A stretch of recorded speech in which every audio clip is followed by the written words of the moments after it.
વિધાનસભાના અધ્યક્ષ શંકર ચૌધરી અંબાજીના દર્શને પહોંચ્યા। વિધાનસભા અધ્યક્ષ શંકર ચૌધરી પહોંચ્યા શક્તિપીઠ અંબાજી। શંકર ચૌધરીએ અંબાજી પહોંચી અને કર્યા માં અંબાના દર્શન। શંકર ચૌધરીએ મંદિર શિખર ઉપર ધ્વજા ચડાવી અને માનતા કરી પૂર્ણ।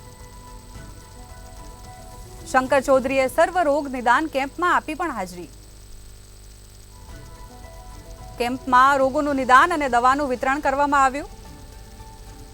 વિધાનસભાના અધ્યક્ષે અંબાજી માના દર્શન કર્યા અને ધજા પણ ચડાવી અને માનતા પૂર્ણ કરી। વિધાનસભા અધ્યક્ષ શંકર ચૌધરી પહોંચ્યા શક્તિપીઠ। શંકર ચૌધરીએ અંબાજી પહોંચી અને કર્યા માં અંબાના દર્શન। આ સાથે જ માતાજીને શિખર ઉપર ધ્વજા પણ ચડાવી અને પોતાની માનતા પૂર્ણ કરી। સર્વરોગ નિદાન કેમ્પમાં હાજરી આપી। આ સાથે જ કેમ્પમાં રોગોનું નિદાન અને દવાનું વિતરણ પણ કરવામાં આવ્યું।